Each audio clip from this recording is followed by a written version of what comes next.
o que a senhora está falando abre uma porta aqui muito interessante. Por quê? Sobretudo na fé pentecostal, quando nós começamos a buscar, a gente tem a tendência de espiritualizar muito as coisas. Uhum. E aí a teologia, ela vem justamente para trazer o equilíbrio. Para entender que às vezes eu vou dar um passo à frente, às vezes eu vou dar um passo atrás, às vezes eu vou falar, às vezes eu vou ter que ouvir. Eu tenho para mim que a teologia, ela é importante para a sobrevivência do crente. Porque no momento que ele estiver passando por uma crise, por um problema, o que vai fazer ele resistir não é a palavra de efeito do culto.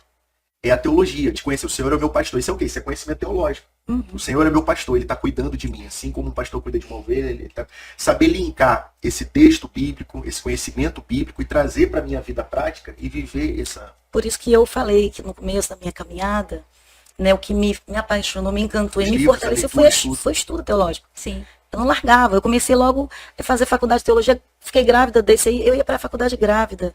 Caí. Uma barriga desse tamanho. E aí, quando ele nasceu, eu ia, porque o pastor Denilson, que também agora tem uma igreja, já tem um bom tempo, um homem de Deus lá da Fight. Muito, meu amigo. Ele botava uma sala só para menina que eu levava a ficar com ele para eu poder estudar, porque eu não parei, nem para mim. Sabe como é que é? Não, eu saía para amamentar, voltava para a sala. E eu não olha, uma coisa a diferença, além. né? Olha a diferença. Eu estava assistindo uma live, era um podcast mesmo, sobre mulheres, no próprio estudo teológico, e uma estudante lá da mesa falou assim, quando eu fui fazer meu mestrado, ela dizendo, quando eu fui fazer meu mestrado, eu tive que orar muito, que eu fiquei com ira dos homens, com os alunos da turma, porque foi no momento em que meus filhos adotivos chegaram, que ela é mãe adotiva, meus filhos adotivos chegaram com 7 anos, já, né, naquela idade já...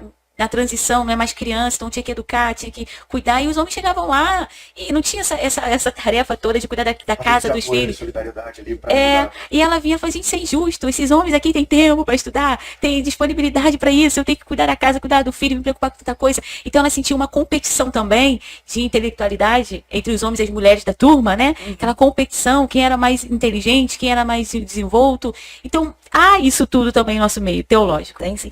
Há isso tudo. Há esse conflito, há essa entre aspas, né? Essa disputa, assim.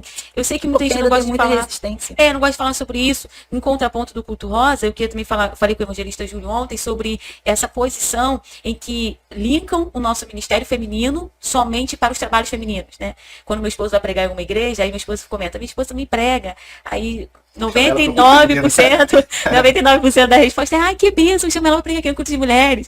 Então, nós não somos assim linkadas, né? Me chamar para vir aqui para uma consagração de obreiros, para o culto de ceia, né? Ainda há essa barreira muito visível em nossa frente.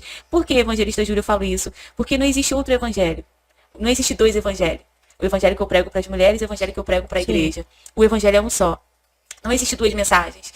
Essa mensagem que eu pregar para os jovens, essa mensagem eu vou pregar para os homens, essa eu vou pregar para as mulheres. O evangelho é um só. A Bíblia é uma só. Claro que eu posso voltar o conteúdo para o feminino, para o masculino, para os jovens. Isso aí é óbvio. Mas a mensagem do evangelho é uma só.